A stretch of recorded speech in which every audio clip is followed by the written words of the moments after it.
নমস্কার বন্ধুরা, test best রেসিপিতে সবাইকে স্বাগত। আজকে বানিয়ে দেখাবো দারুণ টেস্টি একটা মশলা বাটাবাটির ঝামেলা ছাড়াই মাছের ঝোলের রেসিপি। মাছের ঝোল মানেই কি মশলা বাটাবাটির ঝামেলা? একদমই নয়। মশলা না পেটেও যে এত টেস্টি একটা মাছের ঝোল তৈরি করে নেওয়া যায়, আর সেটাও খুব অল্প সময়ে অল্প উপকরণে, একবার না বানালে কিন্তু আপনারা বুঝতেই পারবেন না। তাই এইভাবে মাছের ঝোল একবার আপনারা অবশ্যই বাড়িতে ট্রাই করে দেখতে পারেন। এই রকম মাছের ঝোলের সাথে গরম ধোয়া ওঠা ভাত হলে এক পদেই কিন্তু খাওয়াটা হয়ে যায়। বানাবো আজকে আলু দিয়ে মাছের ঝোল। বাঙালির মাছের ঝোল আলু ছাড়া যেন অসম্পূর্ণ। আর যারা ওয়ার্কিং লেডি আছে বা যারা ব্যাচেলার, সব সময় তো হাতে সময় থাকেও না, আর মশলা বাটার ব্যবস্থাও থাকে না। তাই এইভাবে একবার কিন্তু মাছের ঝোল অবশ্যই বানিয়ে নেওয়া যেতেই পারে। তো আজকের মাছের ঝোল বানানোর জন্য এখানে নিয়ে নিয়েছি রুই মাছ।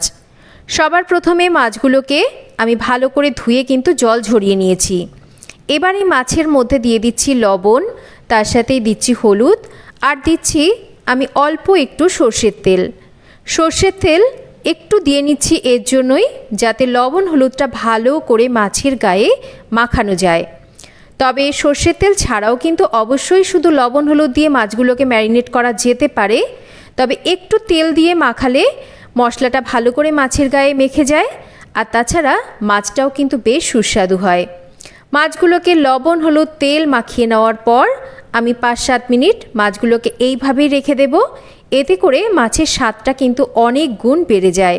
তাই এই স্টেপটা কিন্তু অবশ্যই ফলো করতে হবে। এবার রান্নার জন্য সর্ষের তেল গরম করে নেব। তেল ধোয়া ওঠা গরম হলে অল্প করে একটু লবণ গরম তেলের মধ্যে দিয়ে নিচ্ছি। একটু লবণ তেলের মধ্যে দিয়ে নিলে মাছগুলো ভাজতে গেলে মাছগুলো লেগে যাবে না। এবার গরম তেলটাকে কড়াইয়ের চারিদিকে মেখে নেওয়ার পর মাছগুলোকে এক এক করে ছেড়ে দেব। এবার 3-4 মিনিট অপেক্ষা করার পর মাছগুলোকে আলতো হাতে উল্টে দিয়ে দুপিটি ভেজে নিতে হবে। আমি মাছগুলোকে বেশ একটু লাল করে ভেজে নিয়েছি। মাছ ভেজে নেওয়া হয়ে গেলে এবার এই ভেজে নেওয়া মাছগুলোকে তুলে নিতে হবে। মাছ ভেজে তুলে নেওয়ার পর এবার বাকি যে তেলটা রয়েছে এই তেলেই কিন্তু রান্নাটা করব। আর এই মাছের ঝোল কিন্তু যে কোনো টাটকা মাছ দিয়ে অবশ্যই করা যেতে পারে। তেলের মধ্যে একটু কালো জিরে ফোড়নে দিচ্ছি, আর কালো জিরেটাকে একটু ভাজা ভাজা করে নিচ্ছি। কালো জিরেটা ভাজা হয়ে গেলে নিয়ে নিয়েছি 3 কোয়া রসুন। একটা খুন্তি দিয়ে রসুনগুলোকে একটু এইরকম ভেঙে ভেঙে দিচ্ছি। আপনারা চাইলে রসুনটাকে একটু থেতো করেও কিন্তু অবশ্যই দিতে পারেন, তবে বাটা রসুনের ব্যবহার এখানে করবেন না। একটু এরকম রসুনটাকে থেতো করে রসুনটাকে হালকা করে ভেজে নেবেন। দেখুন রসুনের গায়ে কিন্তু বেশ লালচে রং ধরেছে, খুব বেশি পুড়িয়ে ফেলা যাবে না। এখানে আমি একটা বড় মাপের টমেটো আর কয়েকটা কাঁচা লঙ্কা চিড়ে নিয়েছি। এবার এই টমেটো আর কাঁচা লঙ্কাটাকে রসুনের সাথে একটু ভাজা ভাজা করে নেব। টমেটোটা বেশ একটু নরম ভাব হয়ে আসলে মাছের ঝোলের জন্য দিয়ে দেব এখানে কয়েক টুকরো আলু। আলু কিন্তু আলাদা করে ভাজার দরকার নেই, যেহেতু শর্টকাটে একটা বিনা ঝামেলায় মাছের ঝোল তৈরি হচ্ছে। এইভাবে মাছের ঝোলটা তৈরি করে দেখবেন, এর স্বাদ দারুণ হয়। এবার পরিমাণ মতন লবণ আর হলুদ দিয়ে আলুটাকে কিন্তু ভালো করে এই টমেটোর সাথে আমাদের একটু কষিয়ে নিতে হবে। এমনভাবে কষাতে হবে যাতে টমেটোটা পুরোপুরি গলে যায়। দেখুন টমেটোটা বেশ নরম হয়ে এসছে। আর এবার এর মধ্যে আমি অল্প একটু জল দিয়ে দিচ্ছি বেসিক গুঁড়ো মশলা। অল্প একটু জিরের গুঁড়ো, একটু ধনের গুঁড়ো, ঝালের জন্য দিচ্ছি অল্প করে একটু লঙ্কার গুঁড়ো। আপনারা চাইলে রান্নাটা অবশ্যই পুরোপুরি কাঁচা লঙ্কাতে করতে পারেন। এবার খুব ভালো করে মশলাটাকে আমাদের কষিয়ে নিতে হবে।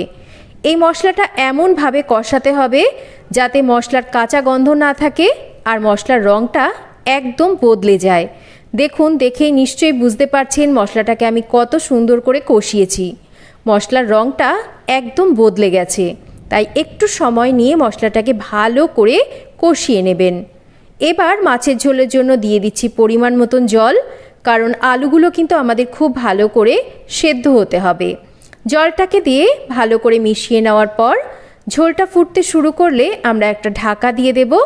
আর মিডিয়াম ফ্লেমে রেখে মাছের ঝোলটাকে আমরা 5-6 মিনিট রান্না করে নেব। এবার 5-6 মিনিট পর ঢাকাটা সরিয়ে নিচ্ছি আর চেক করে নিচ্ছি। দেখুন আলুগুলো একদম মোমের মতন কিন্তু গলে গেছে, দেখে নিশ্চয়ই বুঝতে পারছেন। আর মাছের ঝোলও কিন্তু বেশ জাল হয়ে এসছে। ভেজে নেওয়া মাছগুলোকে এবার ঝোলের মধ্যে আমরা দিয়ে দেব। ভেজে নেওয়া মাছগুলোকে ঝোলের মধ্যে দিয়ে এবার আমরা মিডিয়াম ফ্লেমে রেখে আরও 3-4 মিনিট ভালো করে মাছের ঝোলটাকে রান্না করে নেব, কারণ মাছগুলো ঝোলের মধ্যে একটু সেদ্ধ হবে। এবার দেখুন মাছের ঝোল আমাদের একদম রেডি। নামানোর আগের ওপর থেকে দিয়ে দেব ফ্রেশ ধনেপাতা কুচি। ধনেপাতা থাকলে কিন্তু এই মাছের ঝোলে অবশ্যই ব্যবহার করবেন। গরম মশলা সব মাছের ঝোলে কিন্তু খুব একটা ভালো লাগে না, তাই এই মাছের ঝোলে হাতের কাছে যদি ধনেপাতা থাকে অবশ্যই দেবেন, আর ধনেপাতা না থাকলে কিচ্ছু দেওয়ার দরকার নেই। মাছের ঝোল একদম রেডি। মিনিট খানেক রান্না করে নিয়েছি ধনেপাতা দেওয়ার পর। এবার এই মাছের ঝোলটাকে নামিয়ে নেব। দেখুন মাছের ঝোল আমি সার্ভ করে দেখিয়ে দিচ্ছি। আপনারা দেখে কি বুঝতে পারছেন? একেবারে মশলা বাটা ঝামেলা ছাড়াই একটা সুস্বাদু মাছের ঝোল আমি তৈরি করে দেখিয়েছি। আপনারা এইভাবে একবার নির্ঝঞ্ঝাট মাছের ঝোল অবশ্যই বাড়িতে ট্রাই করে দেখতে পারেন। সব সময় তো হাতে খুব একটা সময় থাকেও না, আর সব সময় ইচ্ছাও করে না যে মশলা বাটাবাটি করে মাছের ঝোল রান্না করতে। তাই এই রকম সুস্বাদু মাছের ঝোল যদি নির্ঝঞ্ঝাটভাবে তৈরি করে নেওয়া যায় তাহলে কিন্তু খুবই ভালো হয়। তো কেমন লাগলো আজকের এই আলু দিয়ে মাছের ঝোলের রেসিপি একটা কমেন্ট করে জানাবেন। রেসিপি ভালো লাগলে একটা লাইক করবেন আর রেসিপিটা শেয়ার করবেন। চ্যানেল সাবস্ক্রাইব করবেন। সবাই ভালো থাকবেন।